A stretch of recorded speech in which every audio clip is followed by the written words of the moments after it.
പിതാവിനും പുത്രനും പരിശുദ്ധ നാമത്തിൽ ആമേൻ. പ്രഭാത പ്രാർത്ഥന. കൃപാസനം പ്രത്യക്ഷീകരണ പ്രാർത്ഥന. അമ്മേ, പരിശുദ്ധ അമ്മേ, ദൈവമാതാവേ, കൃപാസനത്തിലൂടെ ഞങ്ങൾക്കും ഞങ്ങളുടെ ദേശത്തിനും അമ്മ മാധ്യസ്ഥം തേടി തന്ന എല്ലാ അനുഗ്രഹങ്ങൾക്കും കൃപകൾക്കും ഞങ്ങളിപ്പോൾ ഹൃദയം നിറഞ്ഞ നന്ദി പറയുന്നു. അമ്മേ, പരിശുദ്ധ അമ്മേ, ദൈവമാതാവേ, 2004 ഡിസംബർ 7-ാം തീയതി ഉച്ചകഴിഞ്ഞ് 2:30 കൃപാസനത്തിൽ സംഭവിച്ച അമ്മയുടെ പ്രത്യക്ഷപ്പെടലിനെ കുറിച്ച് തിരുസഭയ്ക്ക് സമർപ്പിച്ചിരിക്കുന്ന പഠനരേഖകളുടെ മേൽ വസ്തുനിഷ്ഠവും ദൈവശാസ്ത്ര വിധിപ്രകാരമുള്ളതുമായ അന്വേഷണ പഠനങ്ങൾ നടത്തി ആ പ്രത്യക്ഷപ്പെടലിലൂടെ പ്രകടമായ ദൈവമാതാവിൻ്റെ പ്രത്യേക കരുതലും സംരക്ഷണവും വെളിപ്പെടുത്തുന്ന പീഡിതയുടെ ആശ്വാസവും പ്രവാചകന്മാരുടെ രാജ്ഞിയും വാഗ്ദാനത്തിൻ്റെ പേടകവും പ്രപഞ്ച പ്രകൃതിയുടെ മാതാവുമായ പരിശുദ്ധ അമ്മയുടെ ഭക്തി തിരുസഭയിൽ കൂടുതൽ പ്രചരിച്ച് ജീവിതത്തിൻ്റെ ദുരന്ത അവസ്ഥകളിൽ അകപ്പെട്ട് കഴിയുന്ന അനേകായിരം മക്കൾക്ക് ദൈവത്തിൻ്റെ സാന്നിധ്യവും സന്ധിപ്പും കൂടുതൽ അനുഭവിക്കുക വഴി ആത്മീയവിശുദ്ധിയും ദൈവശക്തിയും കൈവരിക്കുവാൻ ഞങ്ങളുടെ കുടുംബങ്ങളെ ഇടയാക്കണമേ. അമ്മേ, പരിശുദ്ധ അമ്മേ, ഭൂസ്വർലോകങ്ങളുടെ രാജ്ഞിയായ അങ്ങേക്ക് ഭൗമ സംരക്ഷണത്തിനായി പ്രപഞ്ച പ്രകൃതിയെ തന്നെ തിരുസഭ പ്രതിഷ്ഠിക്കുവാൻ ഈ പ്രത്യക്ഷീകരണ വഴി ഇടയാക്കണമേ. പരിശുദ്ധ അമ്മേ, ജപമാല മാതാവേ, സകല കൃപാസനം പ്രാർത്ഥനകളോട് ചേർത്ത് ഞങ്ങളിപ്പോൾ പ്രാർത്ഥിക്കുന്ന ഈ കുടുംബത്തിൻ്റെ പ്രത്യേക നിയോഗം അമ്മയുടെ പ്രത്യക്ഷീകരണത്തിൻ്റെ ഈ അനുഗ്രഹവേളയിൽ ഞങ്ങൾക്ക് സാധിച്ചു തരുവാൻ കനിയണമേ. ആമേൻ. വിശ്വസപ്രമാണം. സർവശക്തനായ പിതാവും ആകാശത്തിൻ്റെയും ഭൂമിയുടെയും സൃഷ്ടാവായ ദൈവത്തിൽ ഞാൻ വിശ്വസിക്കുന്നു.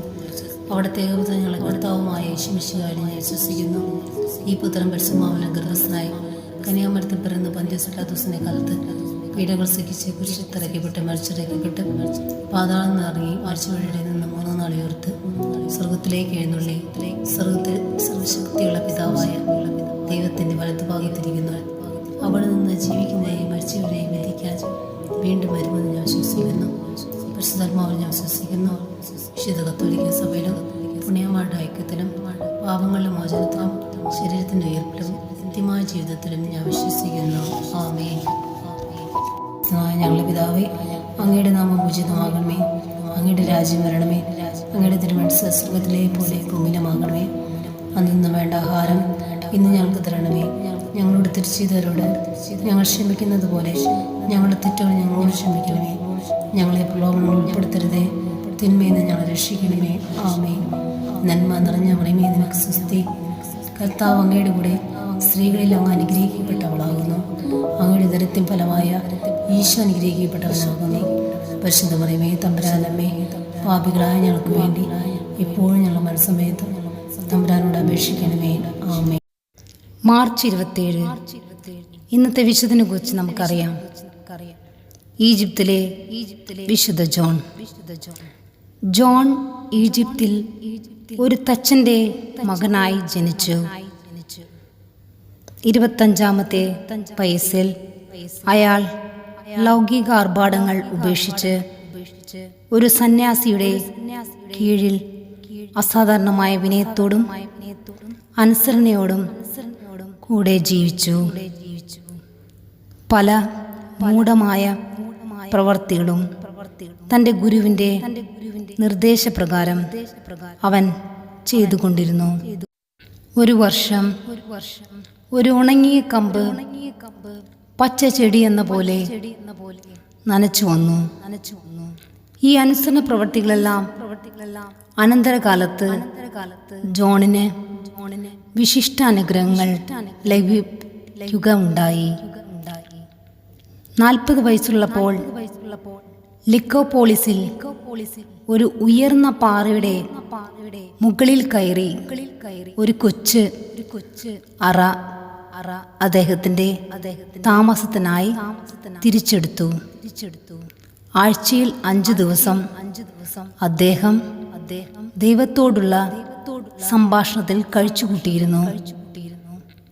ശനിയും ഞായറും പുരുഷന്മാർക്ക് കോപദേശങ്ങൾ നൽകി വന്നു. സൂര്യാസ്തമനം വരെ ഒന്നും ഭക്ഷിച്ചിരുന്നില്ല. അതിനുശേഷമാണെങ്കിലും വളരെ കുറച്ചു മാത്രം. ഇങ്ങനെ 42-ാമത്തെ വയസ്സു മുതൽ 90-ാമത്തെ വയസ്സുവരെ ജീവിച്ചു. അദ്ദേഹത്തെ സന്ദർശിക്കാൻ വന്നിരുന്നവർക്ക് താമസിക്കാൻ ഒരാശുപത്രി അദ്ദേഹം പണിയിച്ചു. അനേകരെ അത്ഭുതകരമാം വണ്ണം അദ്ദേഹം സുഖപ്പെടുത്തി. പലരുടെയും ഹൃദയ രഹസ്യങ്ങൾ അദ്ദേഹത്തിന് വെളിപ്പെടുത്താൻ കഴിഞ്ഞിരുന്നു. സ്വച്ഛാധിപതിയായ മാക്സിമസിനെ രക്തം ചിന്താതെ തെയോഡോഷ്യസ് ചക്രവർത്തി പരാജയപ്പെടുത്തുമെന്ന് അദ്ദേഹം പ്രവചിച്ചു. ജീവിത ചരിത്രകാരന്മാർ വിശുദ്ധ ജോൺ ചെയ്തിട്ടുള്ള നിരവധി അത്ഭുതങ്ങൾ വിവരിക്കുന്നുണ്ട്. ദൈവത്തെ സ്നേഹിക്കുന്നവർക്ക് അത്ഭുത പ്രവർത്തനവരം സിദ്ധിക്കുക അസാധാരണമല്ല. കരിസ്മാറ്റിക് ചിന്തകൾ അവകാശപ്പെടുന്നത് അതാണല്ലോ. വിചിന്തനം.